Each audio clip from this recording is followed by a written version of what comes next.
Welcome to my YouTube channel, especially to Political Thinkers series.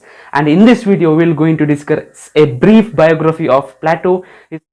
Plato's early adulthood coincided with the Peloponnesian War from 431 BCE to 404 BCE, which resulted in the defeat of Athens. The democratic constitution of Pericles was abolished. A council consisting of 30 oligarchs established. But Plato, who did not believe in the democratic constitution, strongly believed that this council of oligarchs will successfully reconstruct the society. But his dream soon vanished, especially in the behavior of Plato's uncle Critias. According to all accounts, he was a brutal politician. These 30 tyrants adopted unpopular governance, which led to alienation of rich Athenians who initially favored their rule. Soon under the leadership of Thrasybulus, a counter-revolutionary movement defeated 30 oligarchs and established democracy. It was under this new government Plato's beloved friend and teacher Socrates perished.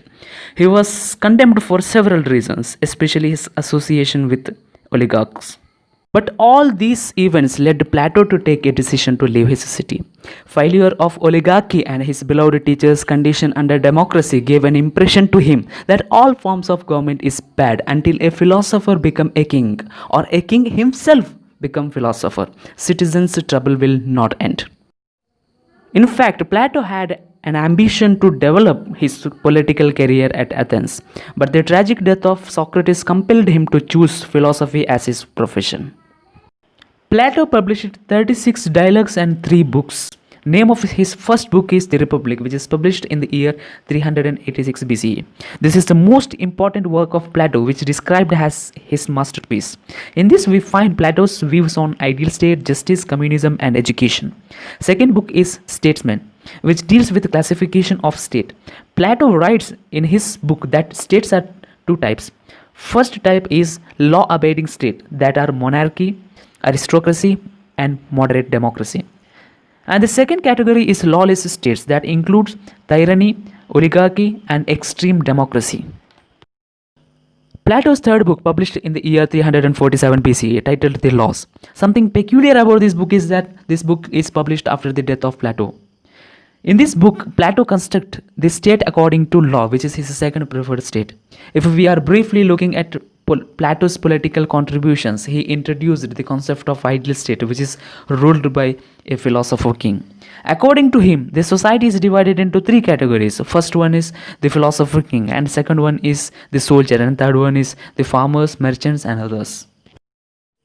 Another important doctrine of Plato is communism of wives and property. According to Plato, rulers and soldiers neither allowed to marry nor allowed to possess property, but common people allowed to marry, but the children resulting from that should be handed over to state. Talking about academy, Plato traveled extensively and returned to Athens. In 387 BCE, he established academy. The objective of academy was to train men for a life of statesmanship. It was intended to convert a tyrant king into a wise and just ruler. He always preferred the rule of wisest and the best. Thank you so much for watching this video, and if you really like the video, give me a thumbs up, and if you have any suggestions, put it in the comment section, and subscribe to my channel. If you want to get notifications, click on the bell icon. Thank you.